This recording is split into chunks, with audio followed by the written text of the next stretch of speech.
한양 도성박 북쪽 끝자락이었습니다. 똥구덩이가 있었습니다. 도성 안 모든 똥이 모이는 곳.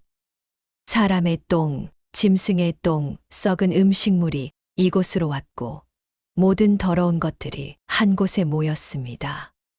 구덩이는 깊었습니다. 10m는 되었고 넓이는 100평이 넘었으며 검은 진흙이 가득했습니다. 거품이 부글부글 올라왔습니다. 악취가 진동했습니다. 백보 밖에서도 냄새가 났습니다. 아무도 가지 않는 곳. 똥지개꾼들도 구덩이 가장자리까지만 왔고 똥을 부어놓고 급히 떠났으며 코를 막아도 숨이 막혔습니다. 이른 아침이었습니다. 해가 뜨기 전 수레 하나가 구덩이로 다가왔습니다. 2명의 나인이 끌고 있었습니다. 수레에는 자루가 하나 실려 있었습니다. 굵은 배로 만든 자루. 사람 하나가 들어갈 크기였습니다. 자루가 움직였습니다. 안에서 신음소리가 났습니다. 사람이었습니다. 살아있는 사람. 나인들은 수레를 구덩이 가장자리에 세웠습니다. 자루를 끌어내 2 사람이 겨우 들어 올렸고 구덩이 쪽으로 흔들었습니다. 1번, 2번, 3번 흔들었습니다. 그리고 던졌습니다. 자루가 공중으로 날아갔습니다. 포물선을 그리며 검은 진을 위로 날아가 떨어졌습니다. 퍽. 둔탁한 소리와 함께 검은 진을 속으로 가라앉았고 진흙이 튀었으며 물결이 일었습니다. 자루는 천천히 가라앉았습니다. 진흙이 자루를 삼켰고 몇 초가 지나자 자루가 보이지 않게 되었습니다. 나인들은 수레를 돌려 떠났습니다. 뒤도 돌아보지 않았습니다. 똥구덩이는 다시 조용해졌습니다. 거품만 부글부글 올라왔습니다. 자루 안에는 사람이 있었습니다. 25살의 궁녀, 이름은 연화. 입에는 재갈이 물려 있었고 손과 발은 묶여 있었으며 온몸이 경련하고 있었습니다. 토하려 했으나 재갈 때문에 토할 수 없었습니다. 독이었습니다. 사약을 마셨습니다. 한 시즌 전에 마신 독이 온몸에 퍼지고 있었고 배가 뒤틀렸으며 내장이 불타는 것 같았습니다. 숨이 막혔습니다. 자루가 진흙 속으로 가라앉으며 공기가 사라졌습니다. 코로 숨을 쉬려 했으나 진흙 냄새만 들어왔습니다. 역한 냄새. 숨을 쉴 수 없었고 머리가 어지러웠으며 눈앞이 캄캄했습니다. 귀에서 웅웅 소리가 났습니다. 이것이 끝이었습니다. 25 해를 살았습니다. 이제 여기서 죽는 것. 똥구덩이에서. 가장 더럽고 천한 곳에서 죽는 것이었습니다. 의식이 흐려졌습니다. 사흘 전이었습니다. 연화는 궁궐 약방에서 일하고 있었습니다. 나인이었습니다. 약재를 다루는 일. 약초를 씻고 말리고 빻고 다리는 일이었습니다. 연화는 이 일을 잘했습니다. 약재를 다루는 손길이 정확했고 약재의 양을 재는 것도 정확했습니다. 1돈, 2돈, 3돈을 저울 없이도 손으로 가늠할 수 있었습니다.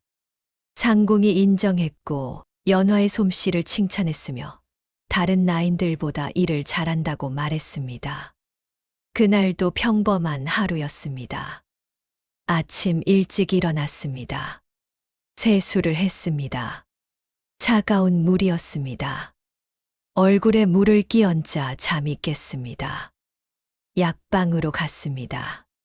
다른 나인 셋이 이미 와 있었습니다.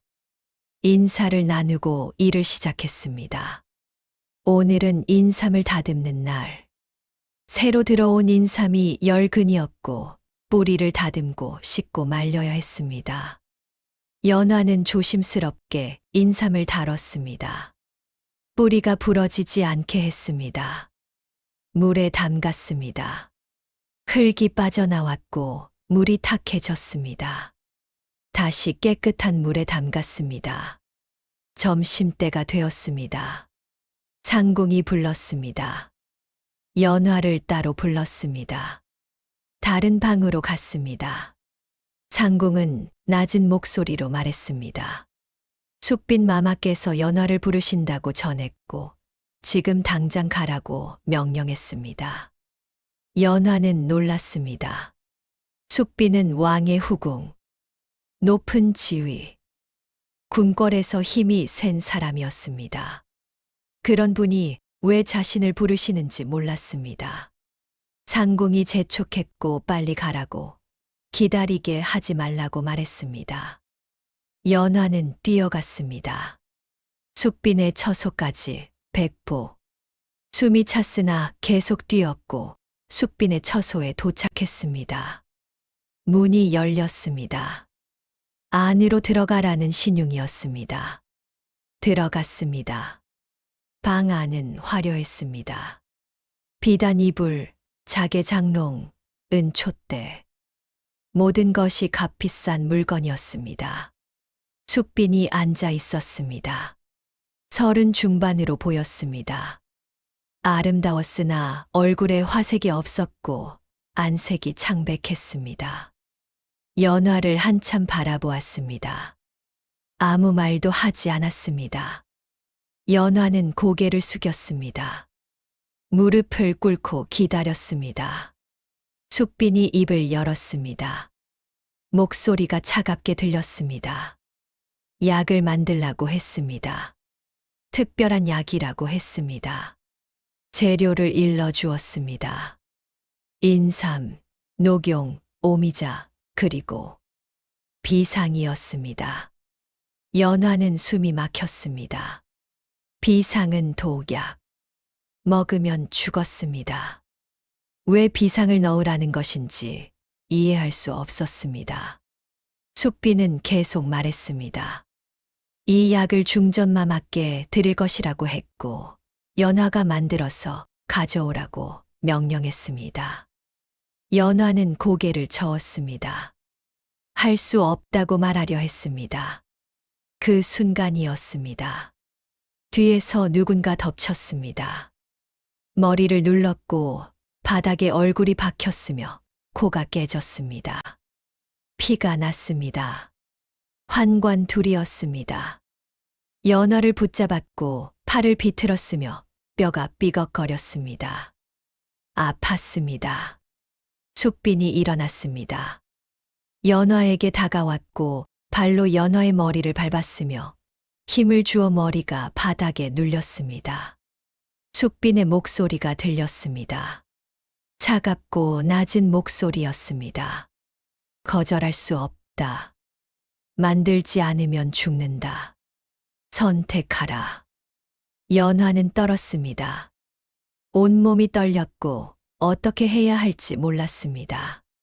환관들이 약재를 가져왔습니다.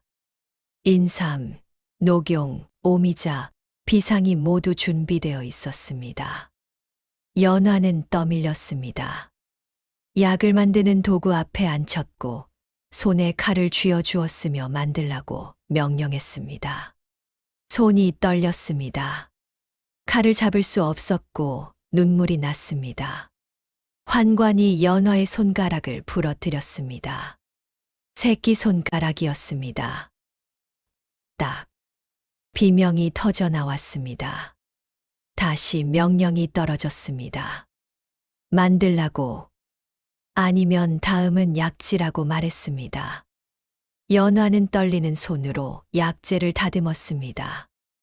눈물을 흘리며 인삼을 썰었고 녹용을 빻았으며 오미자를 넣었습니다. 그리고 비상을 넣었습니다. 독약이 완성되었습니다. 숙빈이 가져갔습니다. 만족스러운 표정이었고 연화를 보았으며 웃었습니다. 차갑게 웃었습니다. 그리고 말했습니다. 이제 너는 죽어야 한다. 증인을 남길 수 없다고 했습니다. 내일 사약을 받을 것이라고 선언했습니다. 연화는 끌려갔습니다. 감옥으로 갔습니다. 좁은 방이었고 창문이 없었으며 어두웠습니다. 하루가 지났습니다. 소식이 들렸습니다. 중전마마께서 편찮으시다고 했습니다. 독살 음모가 있었다고 했고 범인을 찾고 있다고 했습니다. 연화는 떨었습니다. 자신이 범인으로 지목될 것을 알았습니다. 과연 그랬습니다. 상궁이 왔습니다. 연화를 가리켰고 이 나인이 독약을 만들었다고 고발했습니다. 증거가 있었습니다. 연화의 손때가 묻은 약그릇이었고 비상이 검출되었습니다. 연화는 항변했습니다. 강요당했다고 외쳤고 숙빈마마께서 시켰다고 말했습니다. 그러나 아무도 믿지 않았습니다. 숙빈은 왕의 총애를 받는 후궁. 나인의 말을 믿을 사람은 없었습니다. 판결이 내려졌습니다. 영모죄. 사형. 다음 날 아침 사약이 왔습니다. 검은 사발에 담긴 독약. 연화는 울었고 억울하다고 외쳤으며 자신은 죄가 없다고 말했습니다. 소용없었습니다. 환관이 연화의 턱을 잡았습니다. 입을 벌렸고 사약을 부어 넣었습니다. 쓴 맛이었습니다. 목구멍을 타고 내려가 뱃속으로 들어갔습니다. 곧 고통이 시작되었습니다. 배가 뒤틀렸고 토하려 했으나 환관이 입을 막았습니다. 재갈을 물렸고 손과 발을 묶었으며 자루에 넣었습니다. 수레에 실었고 궁궐 밖으로 나갔으며 북쪽으로 향했습니다. 똥구덩이였습니다. 던져졌습니다. 진흙이었습니다. 검은 진흙이 온몸을 감쌌습니다. 차갑고 끈적했으며 코로 들어왔고 입으로 들어왔으며 귀로 들어왔습니다. 악취였습니다. 썩은 냄새, 독한 냄새, 역한 냄새가 모두 섞여 있었고 숨을 쉴 수 없었습니다. 연화는 몸부림쳤습니다. 자루 안에서 몸을 비틀었습니다. 그러나 움직일 수 없었고 손과 발이 묶여 있었습니다. 독이 퍼졌습니다. 사약의 독이 온몸을 타고 흘렀고 혈관을 따라 번졌으며 심장이 미친 듯이 뛰었습니다. 두근두근 소리가 귓전에서 울렸습니다. 토하고 싶었습니다. 뱃속의 것을 모두 쏟아내고 싶었습니다. 그러나 재갈 때문에 토할 수 없었고 목구멍으로 올라온 것이 다시 내려갔습니다. 질식했습니다. 공기가 없었습니다. 코로 숨을 쉬려 했으나 진흙만 들어왔고 폐가 조여왔으며 가슴이 터질 것 같았습니다. 눈앞이 하얗게 변했습니다. 귀에서 삐 소리가 났고 온몸에 힘이 빠졌습니다. 죽는다고 생각했습니다. 이제 죽는다고 생각했습니다. 그런데 이상한 일이 일어났습니다. 통증이 줄어들었습니다. 뱃속을 뒤틀던 고통이 약해졌고 타는 듯한 느낌이 사라졌습니다.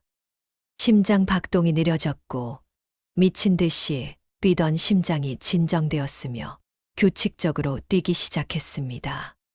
숨쉬기가 조금 편해졌습니다. 여전히 힘들었으나 조금 전보다는 나았습니다. 연화는 의식이 희미해졌습니다. 정신이 몽롱해졌고 꿈을 꾸는 것 같았으며 시간이 얼마나 지났는지 몰랐습니다.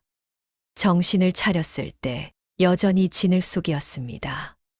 자루는 구덩이 바닥에 가라앉아 있었습니다. 그런데 죽지 않았습니다. 숨을 쉬고 있었고 심장이 뛰고 있었습니다. 독의 효과가 사라진 것 같았습니다. 배는 여전히 아팠으나 견딜만 했습니다. 이상했습니다. 사약을 마셨는데 죽지 않다니 믿을 수 없었습니다.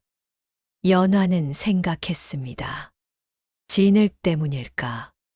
이 검은 진흙이 독을 막은 걸까? 시간이 더 지났습니다. 자루가 조금씩 움직였습니다. 진흙의 흐름 때문이었고 구덩이 바닥에는 물이 흘렀으며 그 물이 자루를 밀었습니다. 자루가 구덩이 가장자리로 조금씩 이동했습니다. 한 뼘, 두 뼘, 세 뼘씩 움직였습니다. 며칠이 지났을까요? 자루가 구덩이 가장자리에 닿았습니다. 경사진 곳이었습니다. 진흙이 얕았습니다. 연화는 몸을 비틀었고 자루 안에서 움직였으며 손에 묶인 끈이 조금 느슨해졌습니다. 계속 비틀었습니다. 끈이 풀렸고 손이 자유로워졌습니다. 자루를 찢었습니다. 배가 찢어졌고 구멍이 났습니다. 밖으로 나왔습니다. 진흙이었습니다. 여전히 진흙 속이었으나 자루 안보다는 나았습니다. 기어 올라갔습니다. 진흙 경사를 따라 기어 올라갔습니다.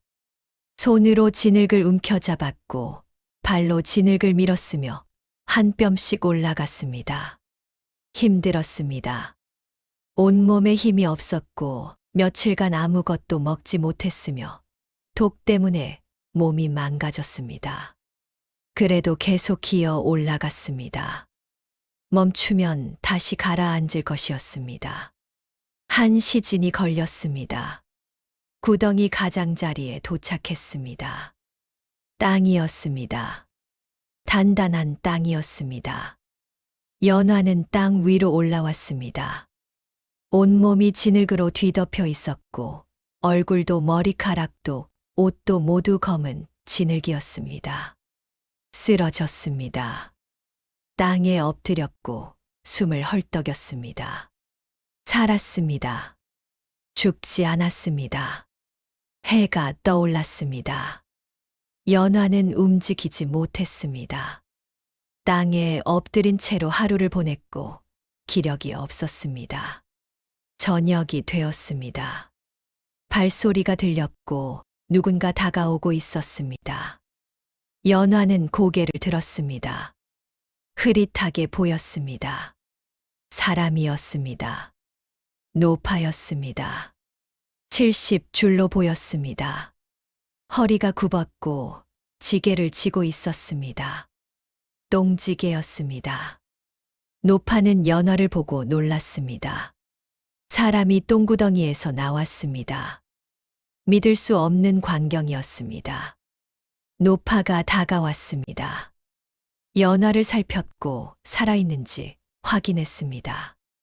연화는 입을 열었으나 소리가 나지 않았습니다. 목이 쉬었습니다. 며칠간 소리를 지르고 울어서 목이 망가졌습니다. 노파는 연화를 일으켰습니다. 부축했고 걸을 수 있도록 도왔습니다. 백보를 갔습니다. 움막이 있었습니다. 노파가 사는 곳. 안으로 들어갔습니다.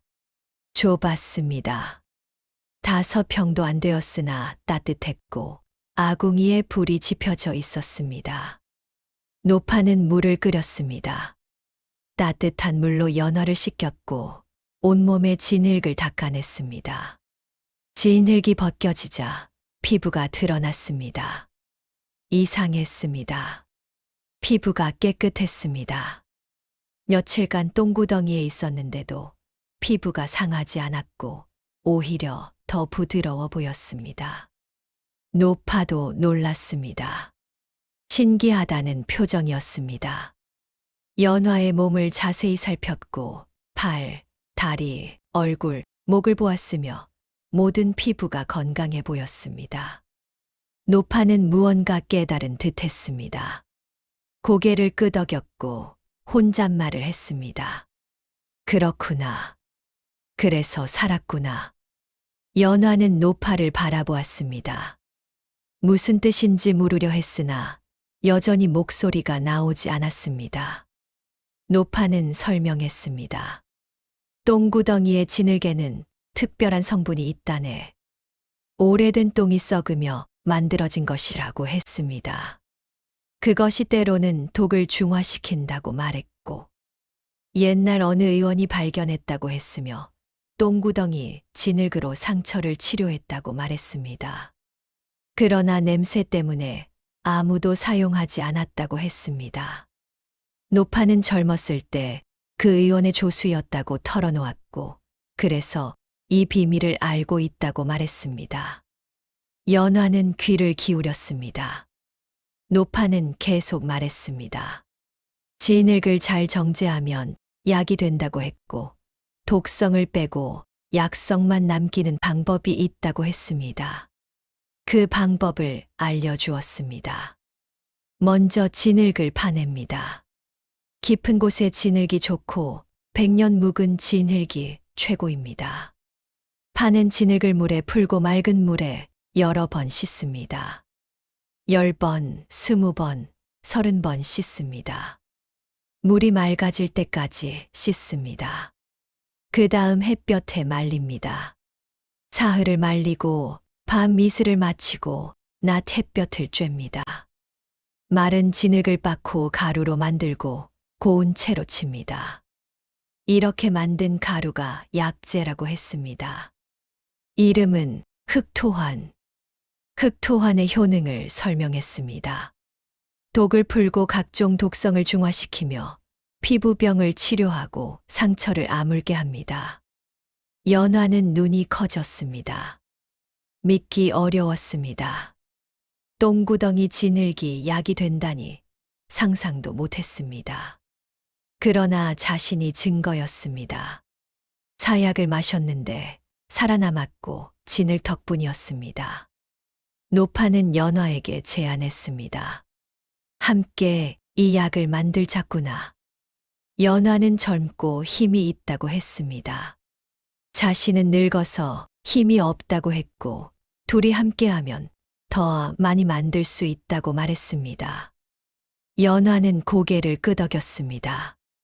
그러겠다고 대답했습니다. 목소리는 여전히 나오지 않았으나 고개로 의사를 표현했습니다. 며칠이 지났습니다. 연화의 몸이 회복되었습니다. 먹을 것을 먹고 쉬자 기력이 돌아왔고 목소리도 조금씩 나오기 시작했습니다. 일을 시작했습니다. 똥구덩이로 갔고 진흙을 팠으며 긴 막대기로 깊은 곳을 찔러 진흙을 떠올렸습니다. 악취가 진동했습니다. 코를 막았으나 그래도 냄새가 났고 눈물이 날 정도였습니다. 한 동이를 떴습니다. 무거웠습니다. 20근은 되었고 지고 움막으로 갔으며 물에 풀고 큰 독에 물을 가득 채웠습니다. 진흙을 넣었습니다.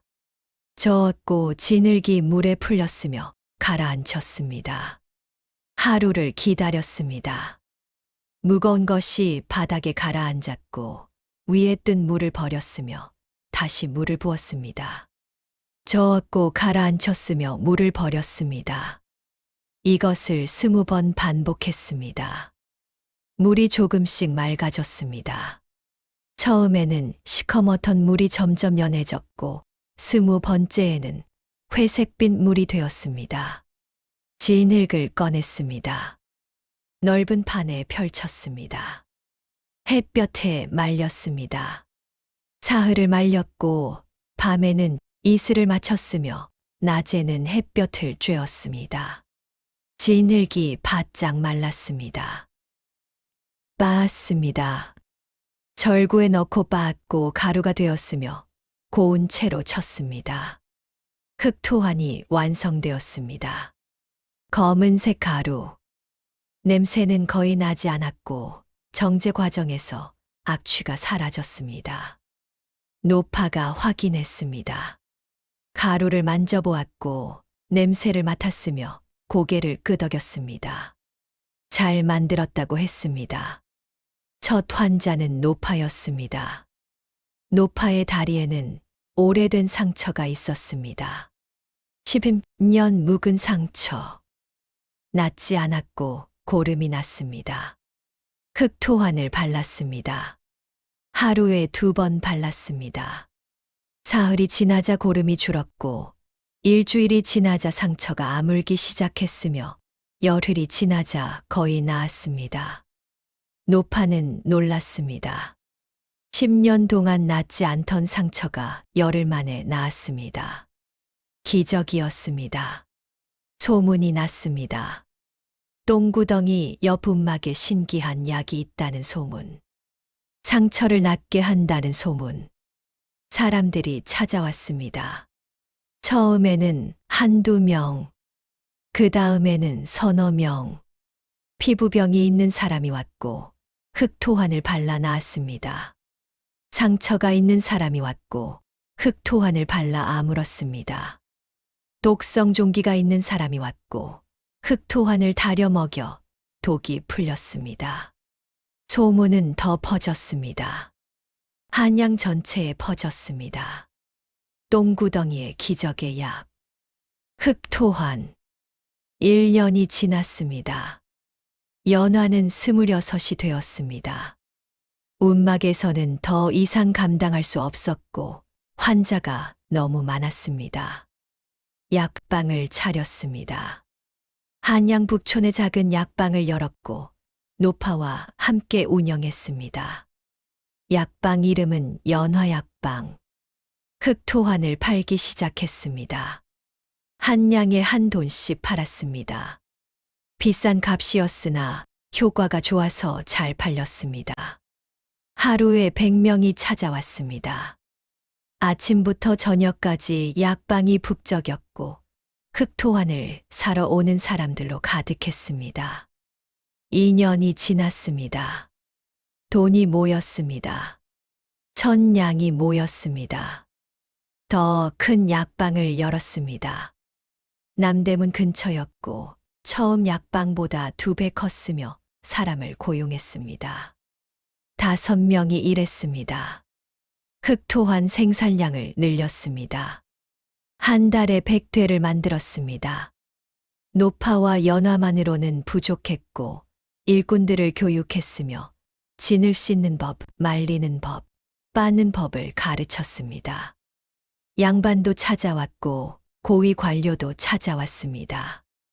모두 흑토환을 샀고 연화의 명성이 높아졌으며 한양에서 소문난 약방 주인이 되었습니다.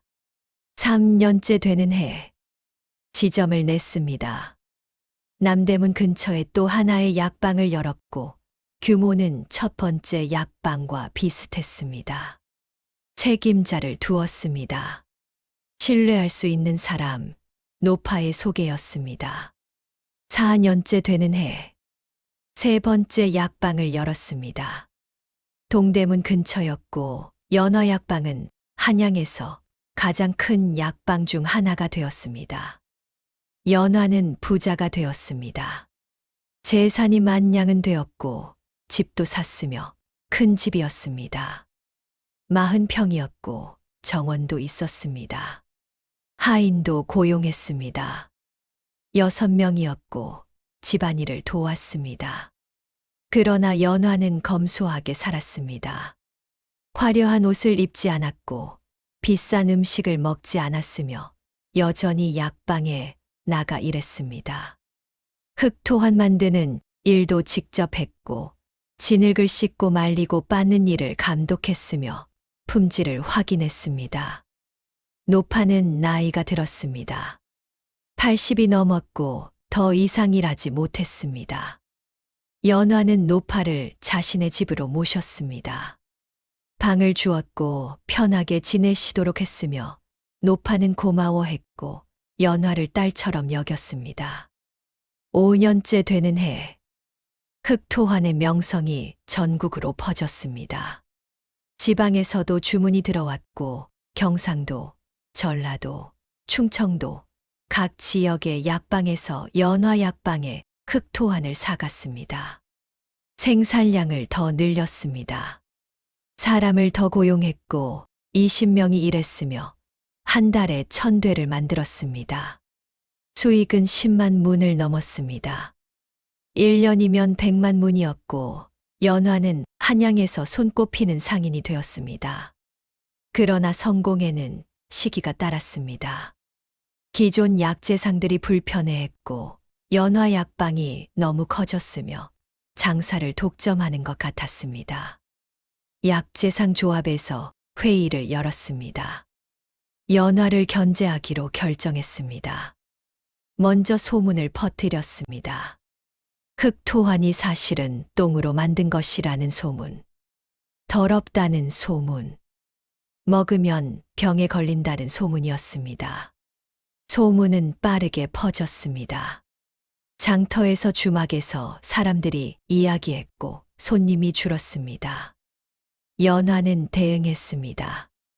약방 앞에서 시연회를 열었고 흑토환의 효과를 직접 보여주었으며 상처가 있는 사람을 불러 흑토환을 발라주었습니다. 닷새 후 다시 와서 상처를 보였습니다. 좋아져 있었고 사람들이 다시 믿기 시작했으며 손님이 돌아왔습니다. 약재상 조합은 다른 방법을 썼습니다. 원료 공급을 차단하려 했고 연화 약방에서 사용하는 다른 약재들의 공급을 막으려 했습니다. 효과가 없었습니다. 연화는 이미 여러 공급처를 확보했고 조합 소속이 아닌 상인들과도 거래했습니다. 조합은 더 강한 수를 썼습니다. 관아에 고발했습니다.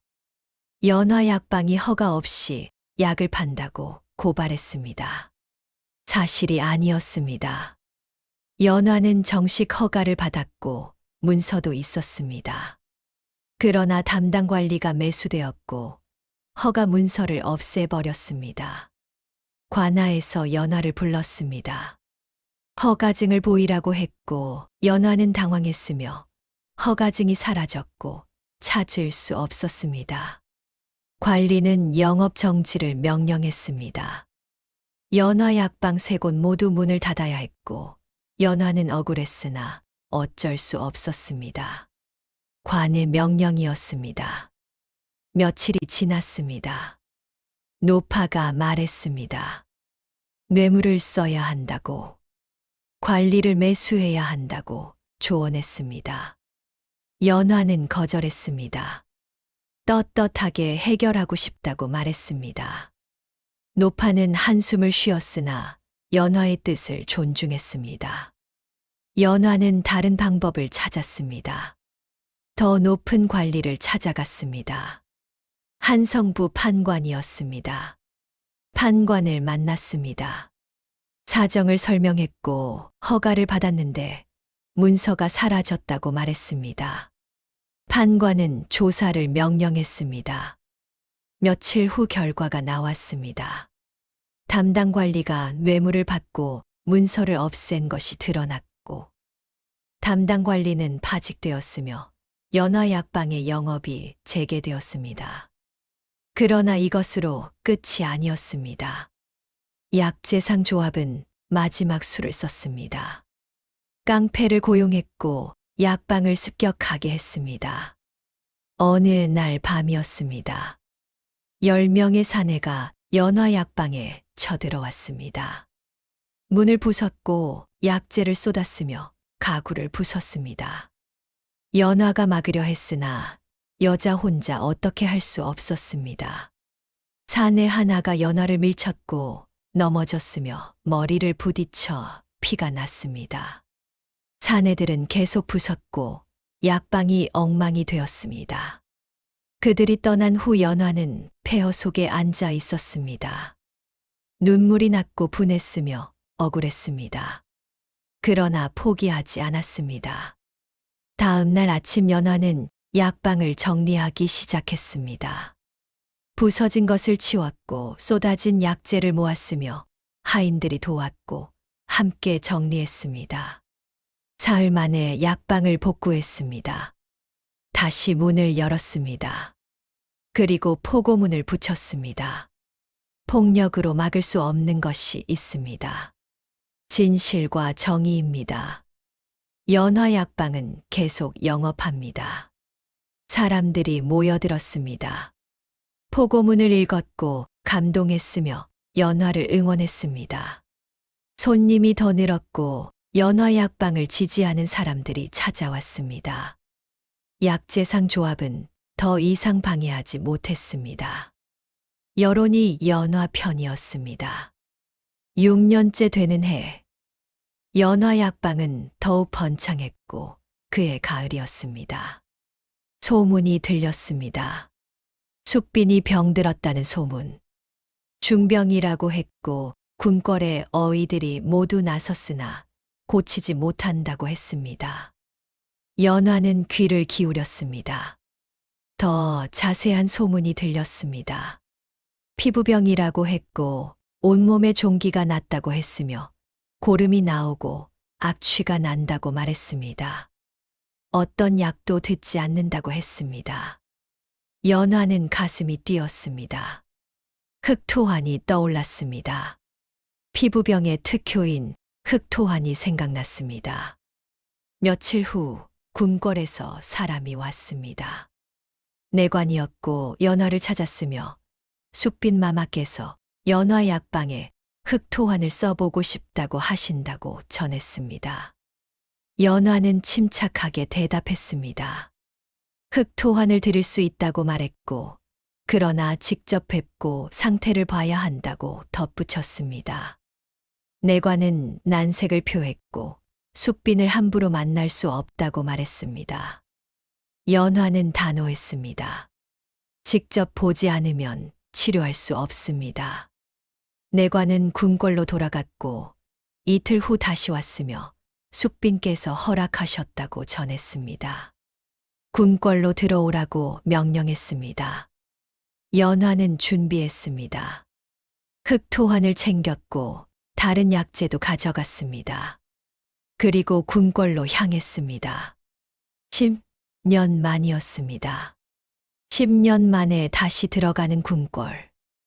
문을 지나며 떨렸고 과거의 기억이 되살아났으며 억울했던 일들이 떠올랐습니다.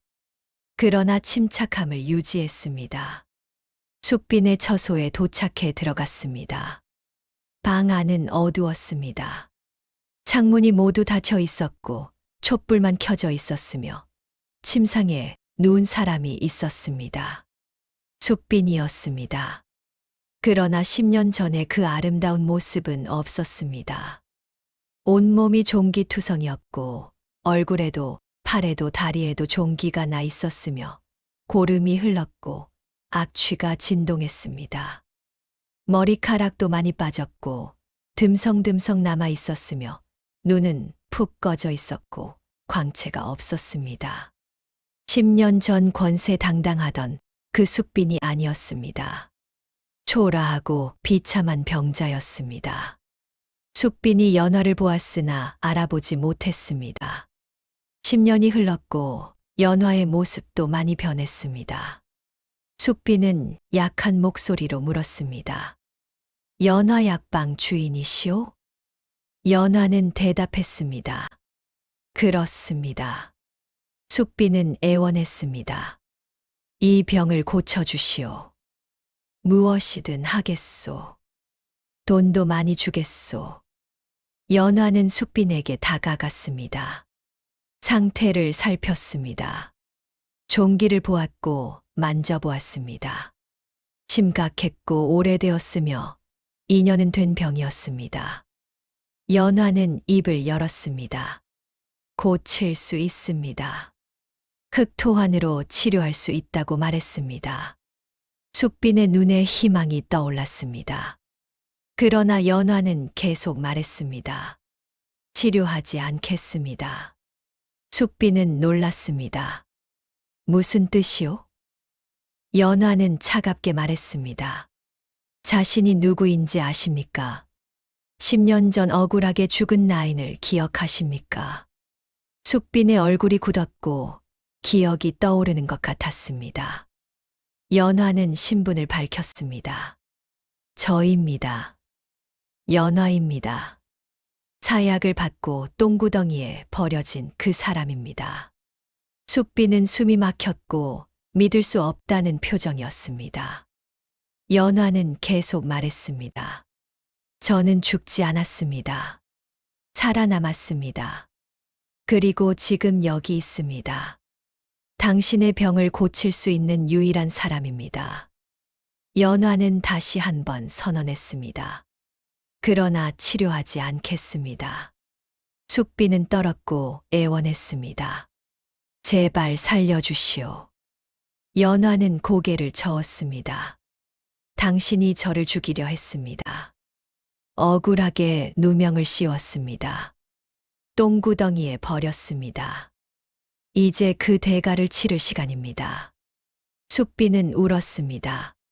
잘못했소. 용서해 주시오. 연화는 듣지 않았고 돌아서서 나가려 했습니다. 숙빈이 소리쳤습니다. 원하는 것이 무엇이오? 무엇이든 주겠소. 연화는 멈춰서서 돌아보았습니다. 원하는 것이 있습니다. 진실을 밝히십시오. 10년 전 중전마마 독살 음모의 진실을 밝히라고 요구했고, 자신이 억울하게 누명을 썼다는 것을 인정하라고 명령했습니다. 숙비는 망설였습니다. 연화는 차갑게 말했습니다. 선택하십시오. 진실을 밝히면 치료해드리겠습니다. 아니면 그대로 썩어 죽으십시오. 숙비는 한참을 고민했고 결국 고개를 끄덕였습니다. 하겠소. 연화는 종이와 붓을 가져오게 했고 숙빈에게 쓰라고 명령했습니다. 숙빈은 떨리는 손으로 썼습니다. 10년 전 자신이 중전을 독살하려 했다고 썼고 연화에게 강요했다고 썼으며 연화는 무죄라고 쓰고 서명했고 도장을 찍었습니다. 연화는 그 문서를 받아 접어서 품에 넣었습니다. 그리고 치료를 시작했습니다. 흑토환을 꺼냈고 종기에 발랐으며 하나하나 정성스럽게 발랐습니다. 다른 약재도 사용했고 달여서 먹였습니다. 매일 찾아가 치료했습니다. 열흘이 지나자 종기가 좋아지기 시작했고 고름이 줄었으며 악취가 사라졌습니다. 한 달이 지나자 종기가 거의 나았고 3살이 돋았으며 피부가 회복되었습니다. 2달이 지나자 숙비는 완쾌되었고 종기가 모두 사라졌으며 머리카락도 다시 자라기 시작했습니다. 숙비는 감사했고 연화에게 절했습니다. 연화는 담담하게 받았습니다. 숙비는 약속대로 문서를 썼고 연화는 그것을 가지고 궁궐을 나왔습니다. 한성부에 제출했습니다. 조사가 시작되었고 10년 전 사건이 재조사되었으며 진실이 밝혀졌습니다. 연화는 무죄였습니다.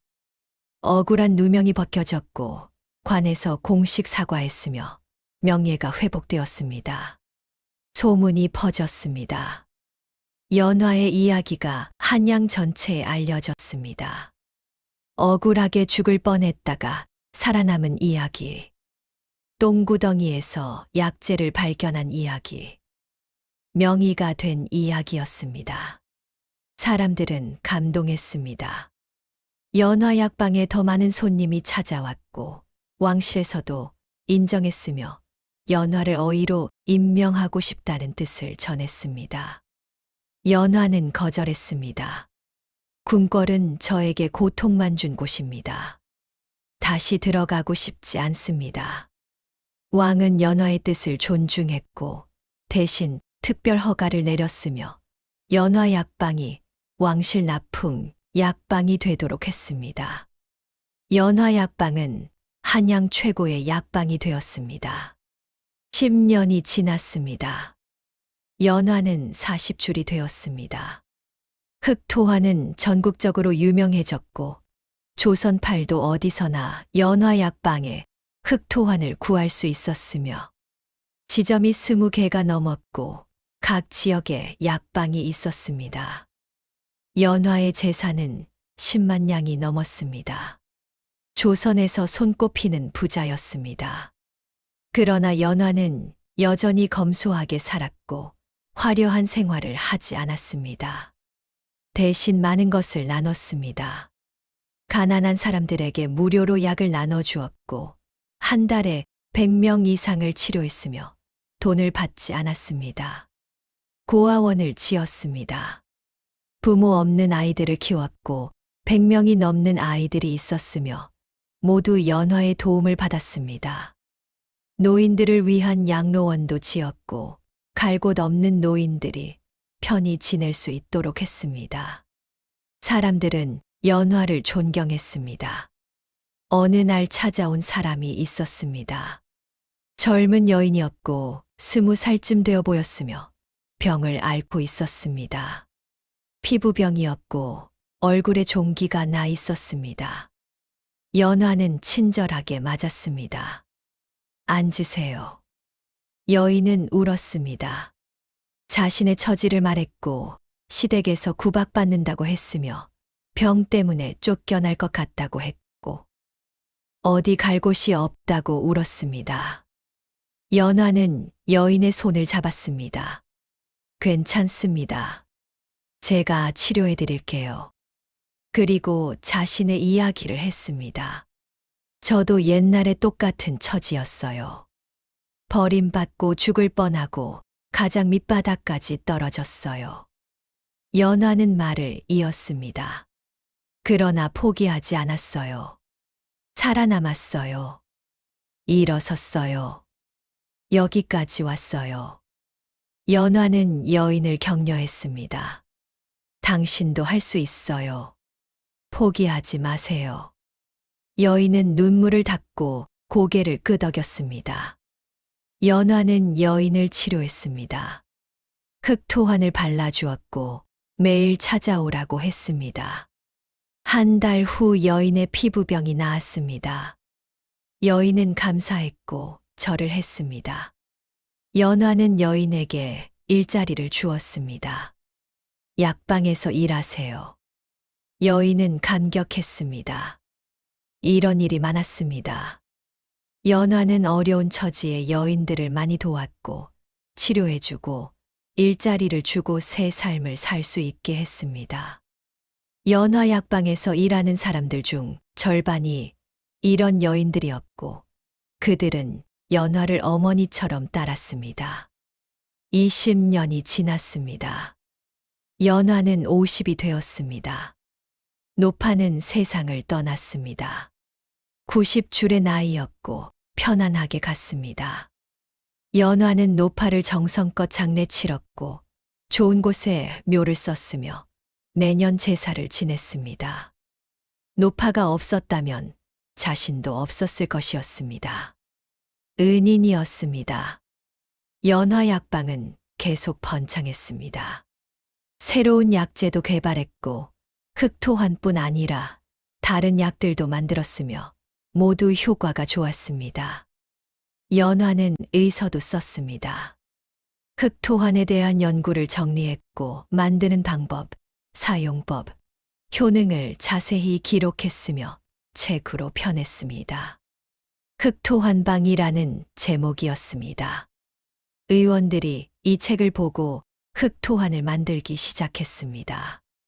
연화는 막지 않았고 오히려 권장했으며 더 많은 사람이 혜택을 받기를 바랐습니다. 30년이 지났습니다. 연화는 60에 가까워졌습니다. 흰머리가 많아졌고 주름이 깊어졌으나 여전히 건강했으며 약방에 나가 일했습니다. 어느 날 궁궐에서 소식이 왔습니다. 숙빈이 세상을 떠났다는 소식이었습니다. 연화는 묘한 감정을 느꼈습니다. 원수였던 사람이었으나 자신이 치료해준 사람이기도 했습니다. 장례식에 갔고 조문했으며 향을 피웠습니다. 숙빈의 가족들이 감사를 표했고 연화가 어머니를 살려주었다고 말했습니다. 연화는 담담하게 받았습니다. 용서한 것은 아니었습니다. 그러나 복수도 이미 끝났고 자신의 무죄가 증명되었으며 명예가 회복되었습니다. 그것으로 충분했습니다. 삶은 복수가 아니라 새로운 것을 만드는 데 있다고 생각했습니다. 궁궐을 나오며 연화는 하늘을 올려다보았습니다. 맑은 하늘이었고 구름 한 점 없었습니다. 35년 전 똥구덩이에 버려졌던 그날을 떠올렸습니다.